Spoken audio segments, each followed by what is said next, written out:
Hello, everyone. This is Tom Fox back for another episode, and you are in for a double treat today because I have Bob Tarun and Peter Tomczak, both from Baker and McKenzie, and we're going to talk about the latest edition of their book. Gentlemen, first of all, welcome, and thank you both so much for taking the time to visit with me for this podcast. Thank you for having us. Pleasure. I have long wanted to do a podcast on this book with its authors, and now I've got the chance. So I'm going to ask you guys to just give a brief introduction of what you're up to now. And Bob, I'm going to start with you. All right. I'm happily staying in touch with a lot of general counsel and lawyers, white-collar criminal lawyers.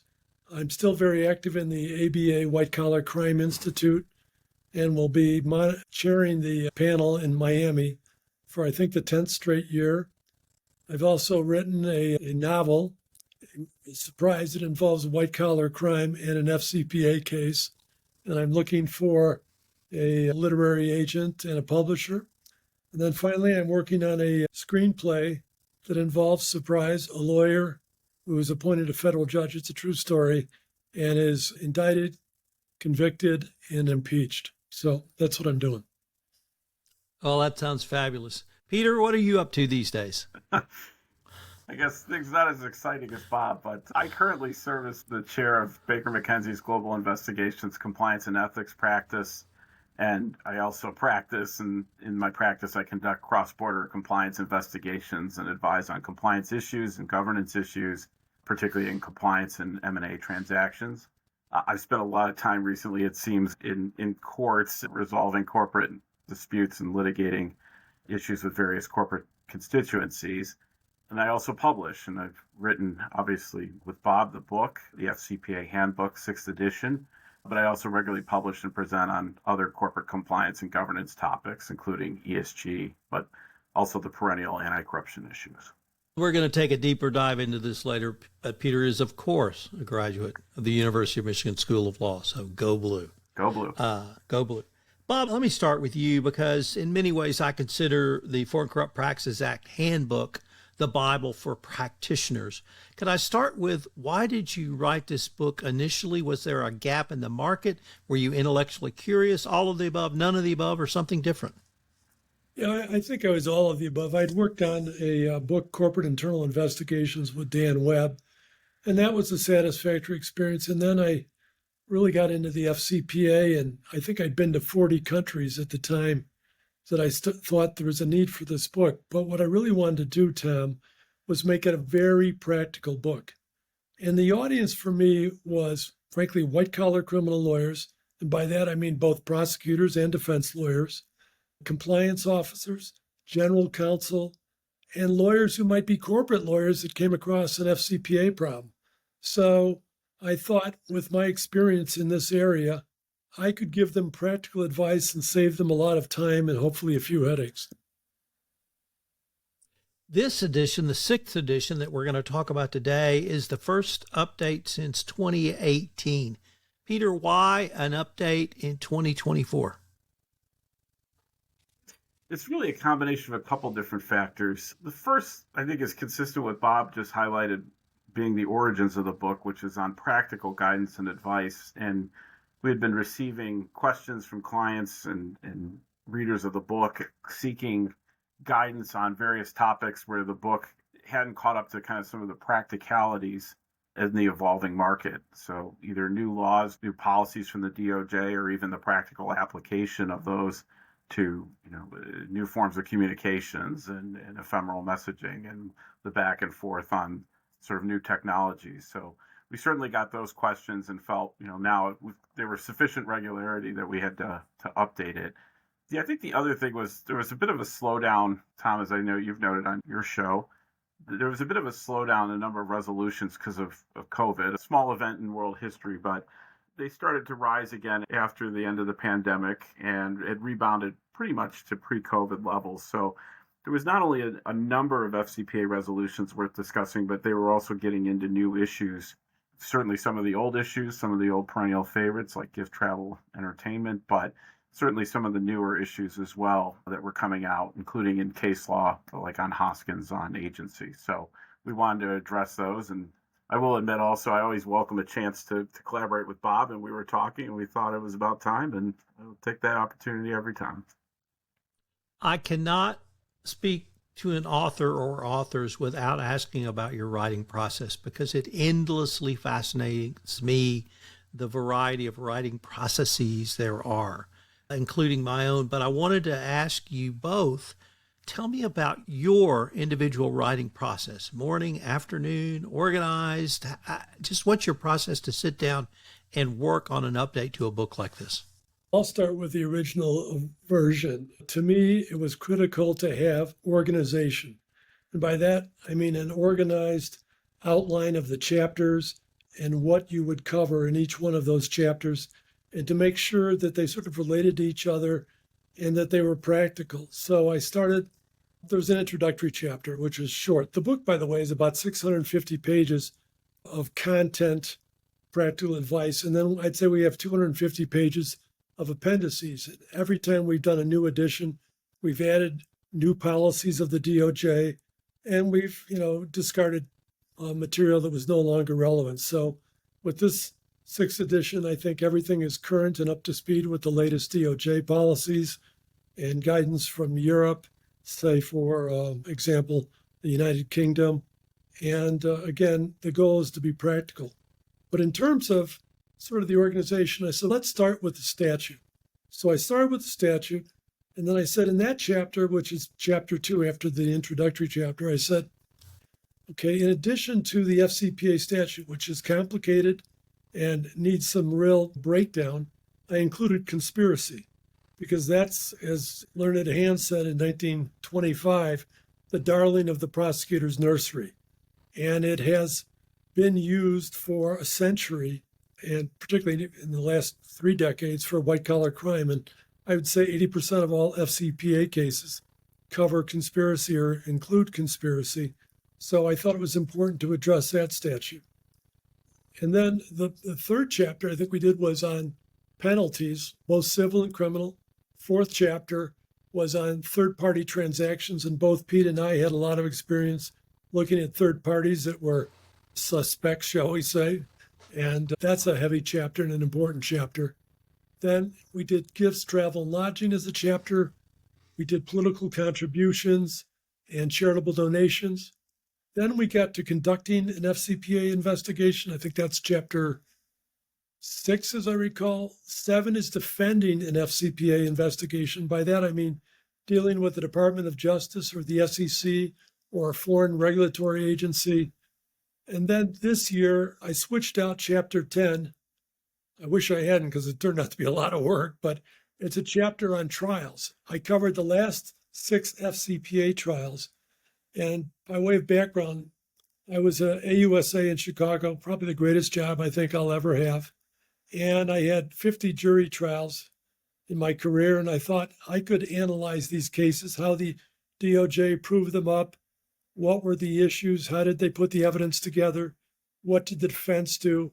I wanted to have, when I organized this, a very organized set of chapters, and then I wanted to impart practical advice and ask, what would a lawyer who hadn't done an FCPA case need to know, for example, about dealing with the FCPA unit in Washington? And what is an effective presentation? And Pete and I have had long conversations about what's really effective. And frankly, it's changed a little bit over the year. And I think Pete can share with you how now it's not just the underlying crime and the proof and what is the government going to do, but it's also compliance. And Pete, maybe you can add the most recent change where they want to know what have you done about compliance? And are you ready have you rolled out compliance? Yeah, I'm happy to address that. And Tom, going back to your question, I mean, how do you write? I think there's 2 things here. I mean, building on Bob's comments. One is structurally. I think, Bob, we started with really looking at the table of contents and the structure, probably one level down from there organizationally, because it is an update. But we pretty heavily revised it both in the 5th edition and the 6th edition, but again, guided by what we think a reader would really want to flip to and how they would approach it. So it starts with the statute. It still starts with the statute. But then it starts going into, very quickly in the 3rd chapter, international cooperation. and we highlight some of the key countries outside the U.S., not exhaustively, but certainly enough that would open the door and some of the key questions that commonly come up in comparing legal regimes. 4 is a little bit near and dear to my heart, given my background, but really starts talking about directors' duties, for compliance. And in there, increasingly, certainly the directors are in an oversight role, not a risk management role, but an oversight role, but looking at compliance programs. And I think, Tom, probably you more than anyone know from the last 10, 15, 20 years, the evolution of compliance programs, not only in operation, but what the DOJ's expectations are, as Bob was highlighting, including in presentations to the government, have become much more sophisticated. And then we really kind of focused on a couple areas where we thought there would be heavier updates. One was Bob took the lead on new trials in Chapter 10, especially given that there were significant FCPA trials, and I think they're certainly not as common as in other areas of the law, but what you learn from those, including the court's holdings and the jury instructions, are incredibly helpful, even as you look and approach an investigation, think about where it would go, and think about, frankly, where the DOJ, now that they look for evidence on individuals, what they would be looking for in terms of evidence gathering in an investigation. But we also looked and really revamped the point on transactions, as Bob highlighted in his comments, and we really broke it down more into M&A, commercial, joint ventures, and then even in the M&A context, really pushing forward and looking at how frankly the market has evolved, which has become a lot more sophisticated than just saying do due diligence and do it and price that in or avoid a disaster. Really looking at, okay, how do you operate in the international context of M&A in a cross-border M&A transaction, noting that the DOJ has become much more flexible in understanding that you could be part of the solution, that the acquirers who come in and buy companies and assets and clean them up to standards that the DOJ finds acceptable, that's a net good for society. So we really kind of took that structure, looked at where we really wanted to update, and then really went through each chapter. Bob, I think we would sort of divvy them up.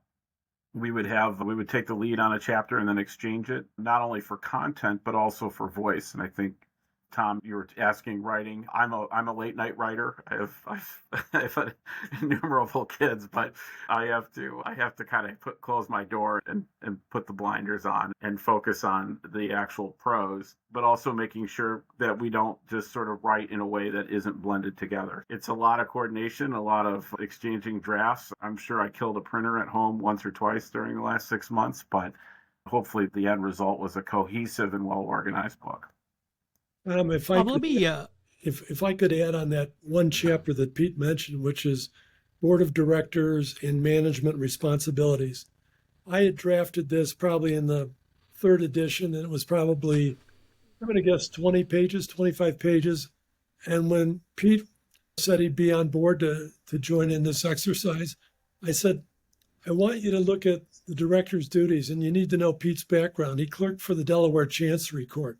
So he understood all sorts of opinions that I had never read, to be honest, and I thought he would bring a really fresh look to it. And that chapter is now 80 pages, which tells you how much Pete has contributed.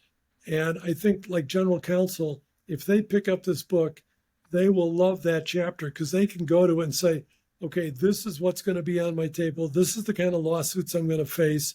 And this is what the Delaware Chancery Court, he has 4 or 5 opinions in there that he goes through in detail. And frankly, I don't think I could have done that nowhere near as ably as he did. I've been in meetings with DOJ, with Pete, and I don't think I've ever seen a lawyer who practices white-collar crime that understands corporate law as well as Pete. And he really brings value to that and to this book, frankly.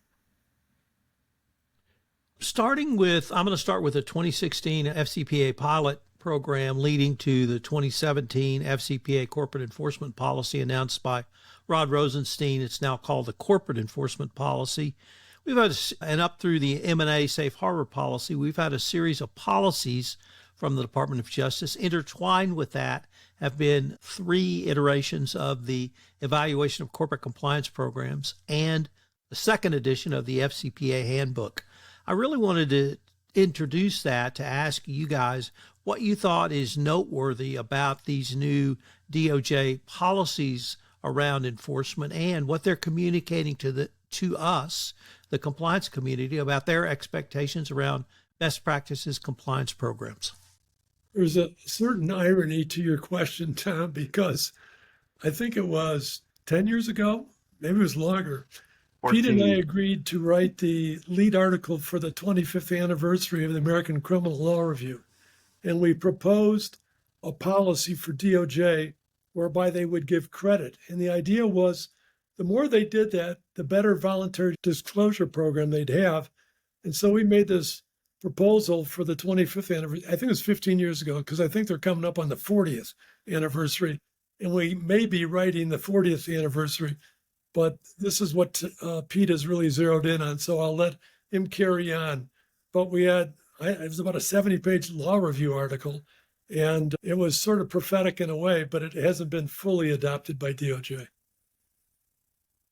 Yeah, I think obviously it's funny because I think some of the issues we pointed out were that the companies really, number one, weren't getting credit for the value they were conveying to the DOJ in conducting an investigation and giving information over, beyond the theoretical prisoner's dilemma that happens between the company and its employees, that looking at it, what would cause companies to report, and looking at the antitrust model, which is a little bit different, but has a lot more similarities than one would think.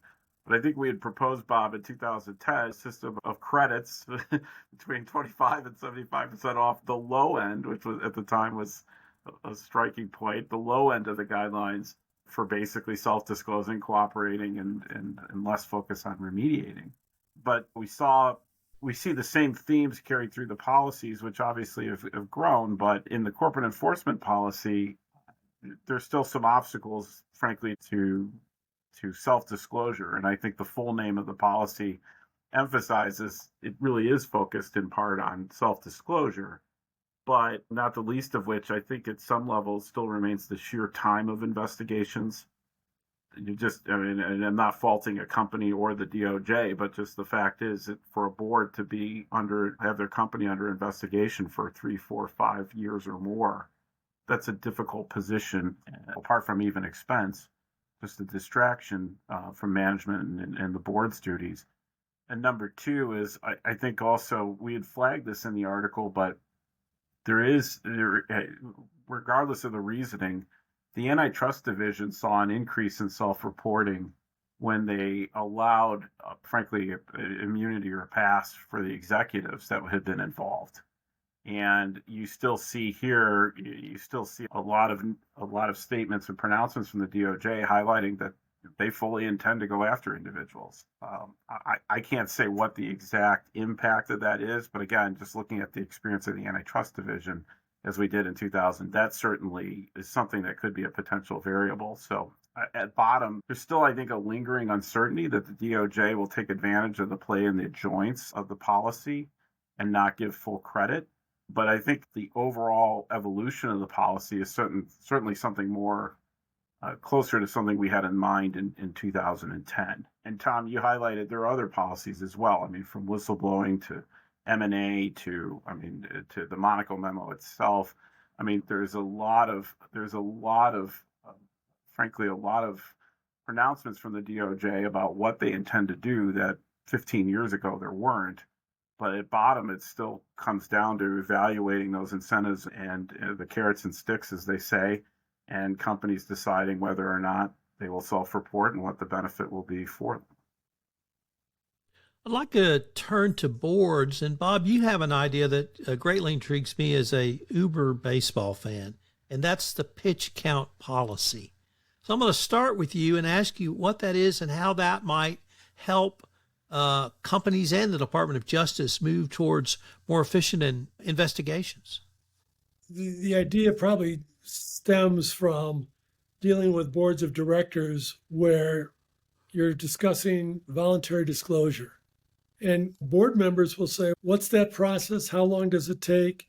And when will this, if we go in there and admit what we've done, et cetera, how long does that whole process take? And when you tell them it could be 3 years, it could be 4. A lot depends on the number of countries involved and their geographic footprint. But there's no way you can tell them this is going to be over in a year. And I think that gives a lot of boards a lot of angst. And they're going, that's going to hang us up. Our competitors are going to use it against us for 4 years, 5 years.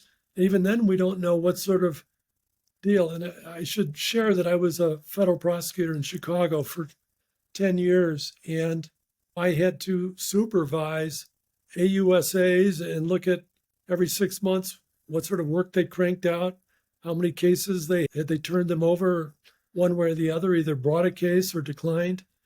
And you'd see often the same people just hadn't got around to it. And I think the world of the FCPA unit, but having been a supervisor for a pretty strong unit in Chicago, I can tell you that you'll have some people that just don't move their cases along. And both for the DOJ and the defense bar, I'd like to have sort of the pitch count policy. And as a baseball fan, you'll know that we've got this new rule where the pitcher has to pitch within a certain amount of time. So I think it's 18 seconds at the game that I was most recently at. And by the way, the batter can be penalized too if he's not in the batter's box and ready to go. So I thought it might make sense if the parties got together at some point and said, what's a reasonable amount of time for a one or two country investigation to go ahead? And we got to have good faith on both sides. The DOJ has to issue the request for documents timely, and the company in turn has to turn around those requests and provide documents. Inherent in that is that the DOJ can't ask for the whole world, 25 countries.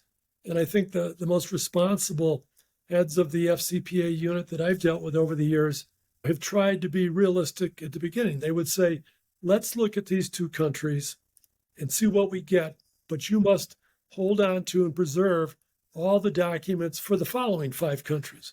And that's fair.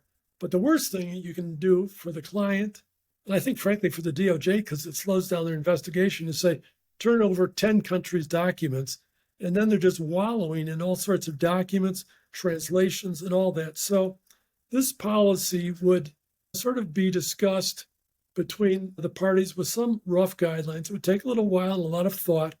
Hopefully people that were in DOJ that understand the issue and now may be in the defense bar and say, what's a reasonable amount of time to turn this around? And if you're a batter in the box and you're not ready to go, then the government gets an extra 3 months or 6 months added to that equation.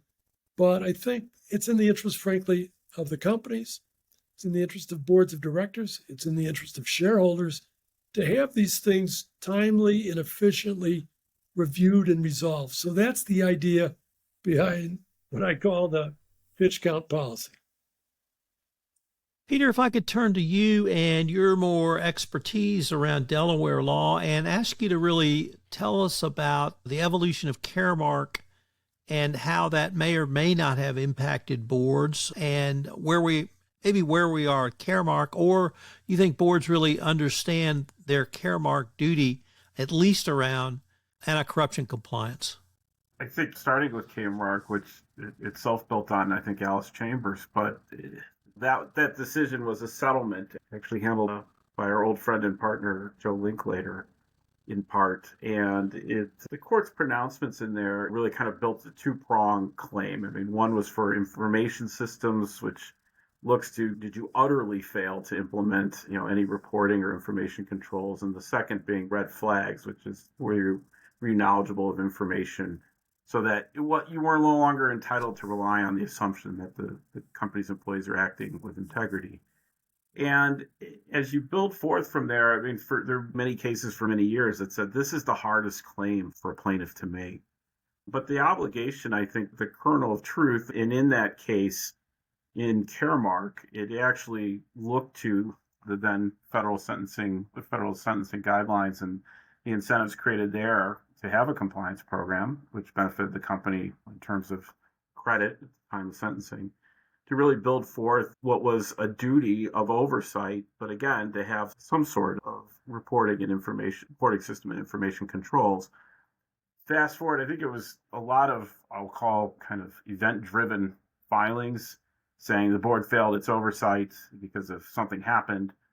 But now, fast forward more recently, there started to be more cases where it seemed, and again, these were motions to dismiss as opposed to merits trials or after the fact judgments, but plaintiffs were beating motions to dismiss in a couple cases, bringing forth a question, is the standard becoming more relaxed? And I think the more recent cases have made clear that no, it's still an incredibly difficult standard for plaintiffs to meet. But it does inform, and I think those cases inform how boards approach compliance, what their duties are, what are the mission critical risks, I think as the court rightly framed it, that boards focus on. It's not every single risk in the world that the board must exercise their oversight over, but looking at those mission critical risks, and in most recent cases, really looking at legal risks, compliance risks, as opposed to business risks, which tie back to some of the Delaware Supreme Court jurisprudence in this area as well. So I think, Tom, it does inform directors. It serves as a backstop as to why you have these programs.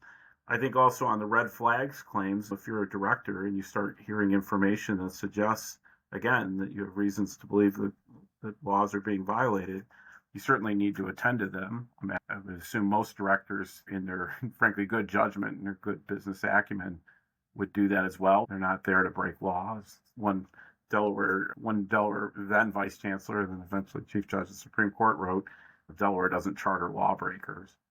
But I think at bottom, there was an initial for many years kind of status quo with these claims, with a little bit of a dip where people suddenly became concerned that the standards were becoming more pro-plaintiff, pro-stockholder, but more recently confirmed again that the standard is held well. It didn't open the floodgates, to claims by disgruntled stockholders, but again, it reminds boards to focus on those mission critical risks.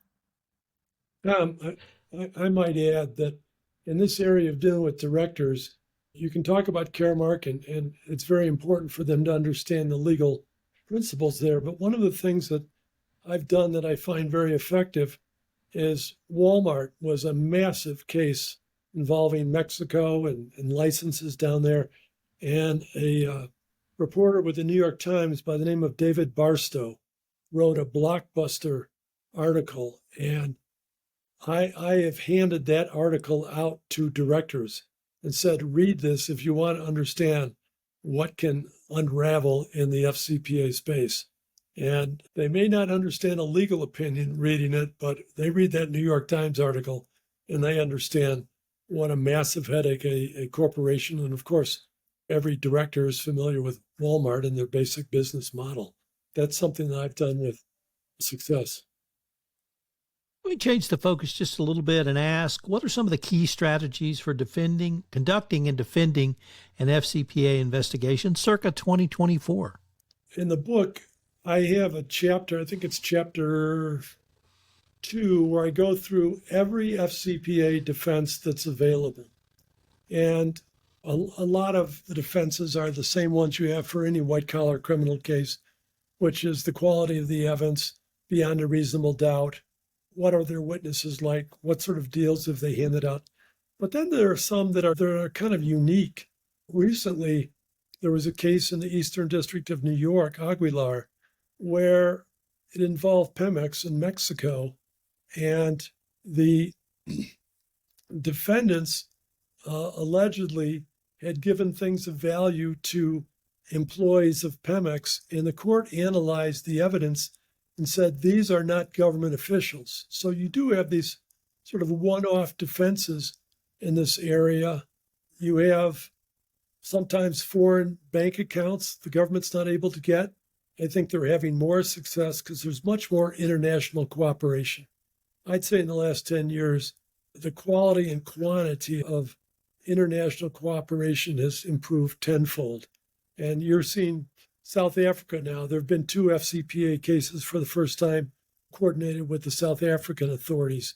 And you look at the big, like the last 4 FCPA cases, which you've got, let me see, if you've got Glencore, Goldman Sachs, and Goldman Sachs is mandatory reading material. In chapter 10, I outlined the evidence for all 4 of these cases. And I think that's helpful if you want to analyze how the government puts a case together. You read those 6 cases that I have in there, and the Goldman Sachs one is just stunning because, one of the preeminent financial organizations in the world, from what I can tell, had no internal controls. The head of Southeast Asia was in charge of this incredible corruption scheme, and the trial of Roger Ng, that's NG, was held in New York, and I was able to read and follow that trial very carefully. And I'm still sort of in shock. And to this day, we see household names still being charged with FCPA. Of course, every case is unique, and you've got to sit down and you'll have clients say, what do you think? Until you look at those documents. And I think that's another area that has really changed is the forensic accounting and forensic research that goes into these. There are thousands and tens of thousands of documents that have to be screened. Sometimes you get exculpatory material in those document searches, but obviously you're looking primarily for the inculpatory and how to deal with that. So from there, Bob, what are some of the maybe trials you looked at? Because we've had a few, and you mentioned specifically Roger Ung, but what are some of the lessons that we as compliance professionals or counsel may take away from these trials?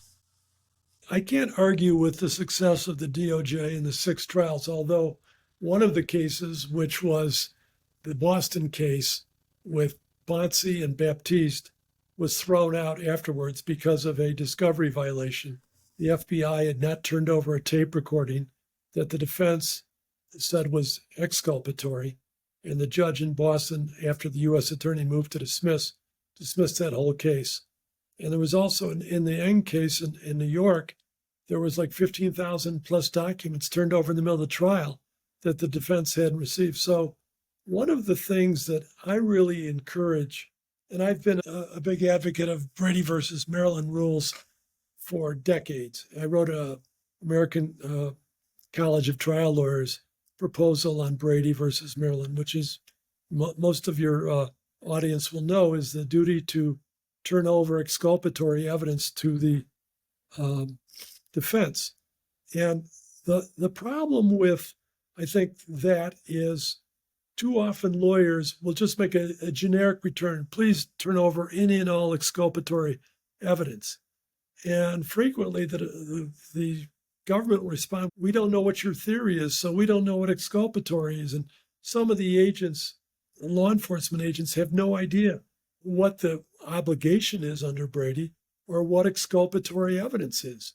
And so I think it's really incumbent upon defense lawyers to put in a detailed Brady motion very much at the outset. And in one of these 4 trials, it kicked out all of the FCPA counts because the government hadn't turned over the exculpatory evidence. It's always been a major motion for me. Some people are content to just do a 3-page motion. And I try to really think, what would be exculpatory? What can I make the government understand is exculpatory? And let's define it in here. And don't make it ridiculously onerous, because then you'll get an answer where the typical government answer to a Brady motion is, we are fully aware of our obligations and will turn over material as and if we find it. That doesn't cause them to go and sit down with the agent and to see, okay, what files do we have? Who have we interviewed? Was there exculpatory evidence? If there is, let me see the memo, and we got to turn it over. And I used to have a rule with a trial partner in the U.S. Attorney's Office, which is pretty basic. If it hurt my case, turn it over. And that's what we did. But I think a lot of people sort of try to cut it down and overly analyze it and say, we really don't have to turn over that. And unless that witness calls, it's not really exculpatory. I think those kinds of situations, and in 2 of the 6 cases, there were discovery violations.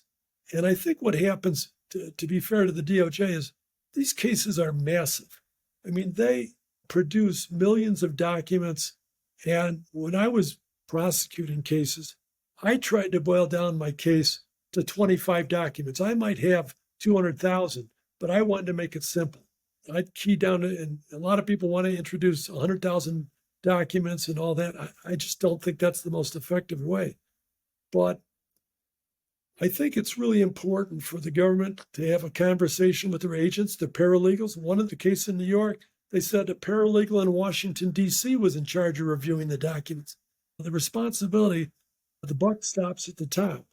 And that was just another mistake. And because these cases are so voluminous, I do think there's a greater duty on the part of the government to work with their agents, their paralegals, their lawyers, and make sure we've turned it over. Because there's nothing worse for the government or the defense is having a new trial declared and starting all over. It's timely, it's untimely, it's costly, and it's not fair. So that's an area that I really drill down and always will. Peter, let me change focus just a little bit and ask you, what are some of the key international ABC trends that you highlighted in this edition, and where maybe you see international enforcement down the road in the next 5 years or so? I'll answer that, but can I go back to a question you asked? Because Bob's answer on trials actually jogged something in my mind. You asked before about what are the key changes really conducting and defending investigations. I would just very quickly add two things. One is what Bob was sort of getting at in his comments about trials and the evidence, Brady materials, et cetera, from there. But the data, I mean, conducting a cross-border investigation these days, knowing that people regularly, particularly outside the United States, are communicating, emails are antiquated.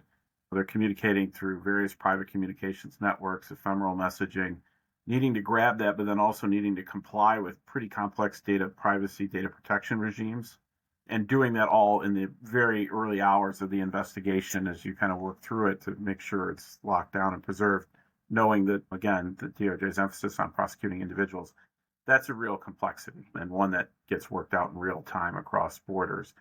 The other thing I would say is I would imagine that the DOJ would self-acknowledge it's become far more sophisticated in terms of how they evaluate compliance programs at companies. And I think part of the trial or in presentations to the government, part of it's telling a story and a narrative to show that the company gets it, that this is a compliant company and may have had an issue. But as you now approach that compliance presentation, the level of detail and the practical questions that the DOJ proactively asks, given their background and experiences, it can be quite voluminous and frankly quite important to the presentation. Just wanted to add those 2 points. But to your next question, Tom, on international enforcement, I kind of think of international enforcement as 4 variables. One is just the sheer level of business activity. 2 is the level of interaction with governments and SOEs and SCEs in the economy of the country. 3rd is the corruption environment of the country, and 4th is the level of cooperation with international enforcement authorities. And looking ahead on trends in enforcement, I think China will continue to be a focus. It's just it hits many of those. I think by the Stanford FCPA clearinghouse, they are by far the leader in terms of where FCPA cases originate. I don't think that's changing anytime soon. But it also, as the global economy changes in geopolitics, I would be mindful of where businesses are moving supply chains and capital. And I think you're going to see Mexico overtook China as our largest trading partner. And I think Southeast Asia ranked pretty high in my mind of where you're going to start seeing. And I would also keep my eye on the Middle East. I think as those nations kind of move away from their traditional economies and carbon-based economies to other forms of economic activity and really doing so through government investment, spurring growth, I think you're going to see a lot of challenges, a lot of opportunities in business, but a lot of challenges from a compliance perspective. A year Go ahead. Okay. A year ago, I did a study of gift, travel, and entertainment abuses, and 85% of those cases were China. And China has a long tradition of gift giving, and it's part of their culture, et cetera. And I think what happens with multinational companies is they hire locals in China or in Taiwan, et cetera, and they don't train them well enough. And they say, oh, you can give them a trip to a resort for a weekend, or you can give them this.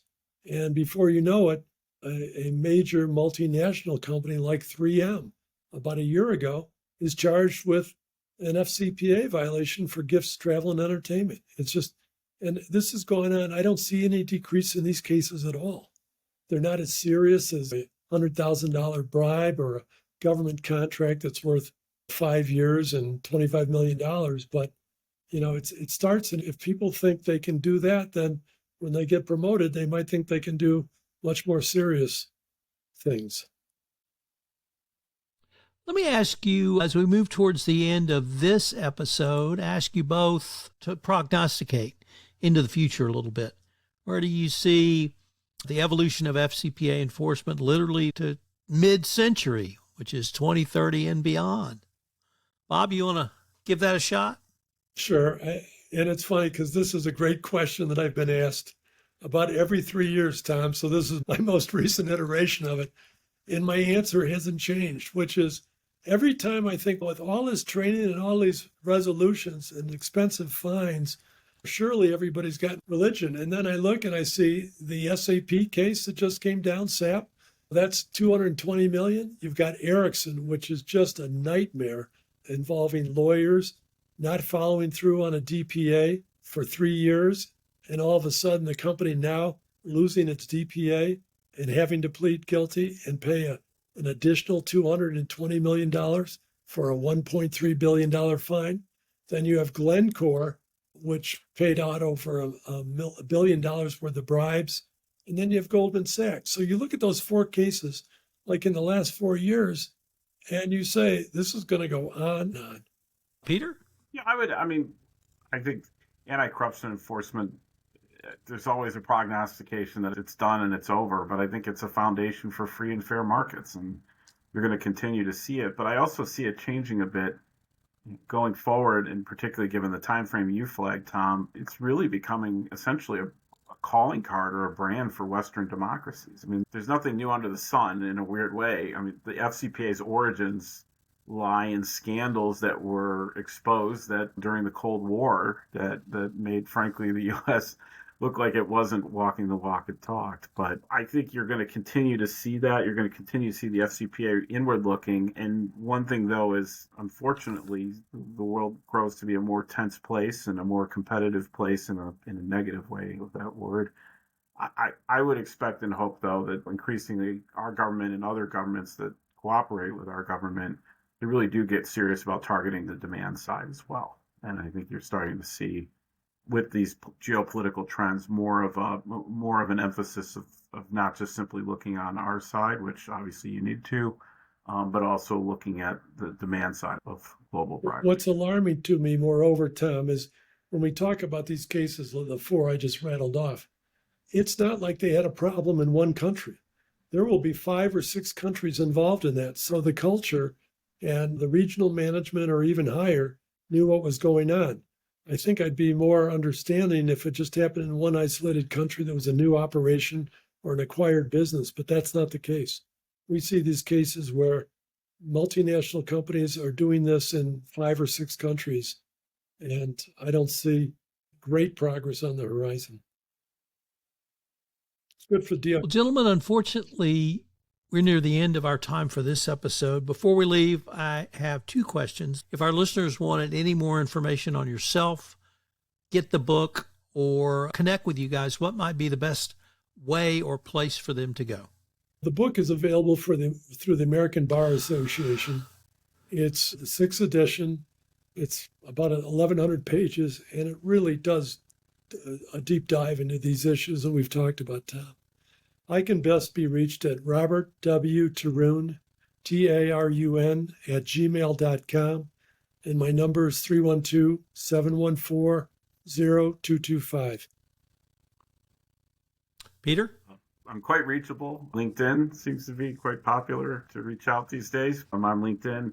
The firm website, email, peter.tomczak, Tomczak, @bakermckenzie.com. And you can always reach me on my office phone or mobile phone, 312-861-8030 or 312-804-2717. Well, that's great. Gentlemen, I wanted to thank you again. I've wanted to do this, like I said, for a long time, and I hope an audience got as much out of this, both on an intellectual basis and, frankly, just on a fun basis. I can't wait to continue this conversation. Thank you, Tom. Thank you for having us, Tom.